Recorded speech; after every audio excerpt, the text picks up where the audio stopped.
Hello students, how are you. कैसे हैं आप। मैं आशा करता हूँ आप बहुत अच्छे होंगे। क्लास 8th में हिंदी में अपन सेकंड लेसन पढ़ रहे थे। ठीक है, मैं कहाँ रुक गया था। लास्ट में अपना क्या था, मैं चुप हो गया। कहाँ चुप हो गए थे, कभी कभी वहाँ चुप हो गए थे जब आम की बात चल रही थी। ठीक है, जब कवि ने हमारे कवि ने बदलू काका से पूछा कि आम की फसल कैसी हुई है, तो उन्होंने कुछ सब्जेक्ट चल रहा था उनका चूड़ियों को लेके, उसको चेंज किया। तो अचानक से उन्होंने कहा था बदलू ने कि हाँ बहुत अच्छी हुई है।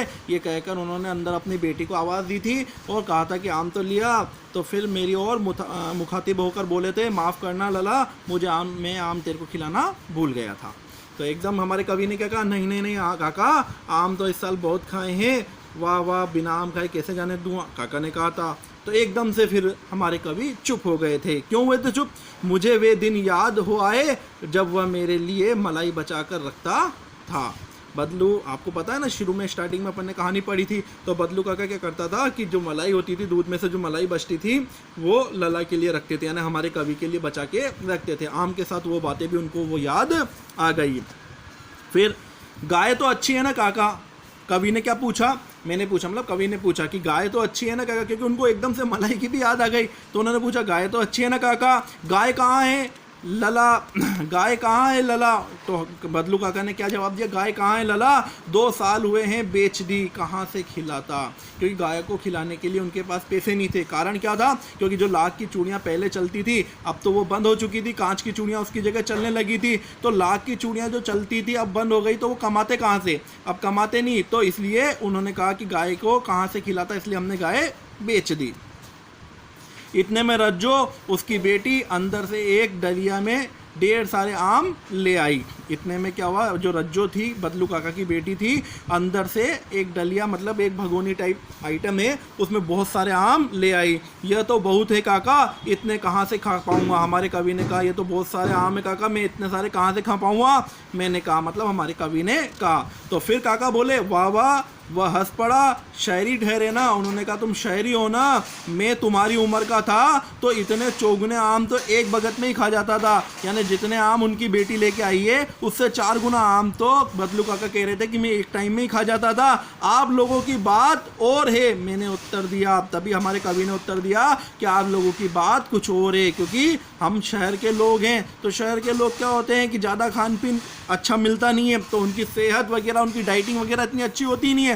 जबकि गांव का आदमी क्या मेहनती होता है, दिन भर काम करता रहता है, तो उसकी डाइट शहर के आदमी से अच्छी होती है। तो उन्होंने कहा, आप लोगों की बात कुछ हो रही। मैंने उत्तर दिया, हमारे कवि ने उत्तर दिया, अच्छा बेटी, लला को 4-5 आम छांट कर दो।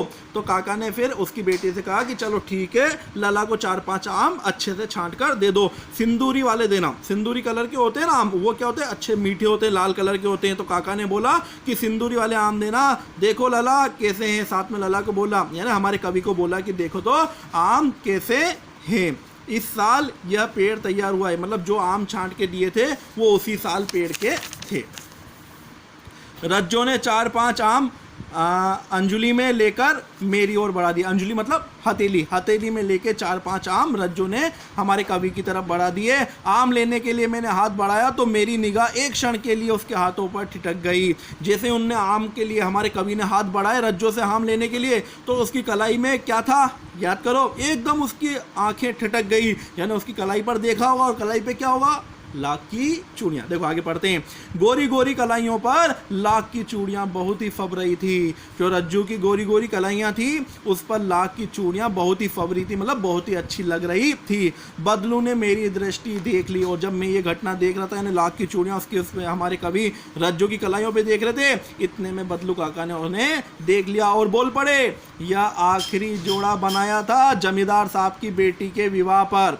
ये बदलू काका बता रहे हैं उसको कि मैंने लाख की चूड़ियों का लास्ट वाला जोड़ा बनाया था। और लास्ट वाला जोड़ा किसके लिए बनाया था, जमींदार की बेटी, जमींदार साहब की बेटी के विवाह पर। 10 आने पैसे मुझको दे रहे थे, मैंने जोड़ा नहीं दिया।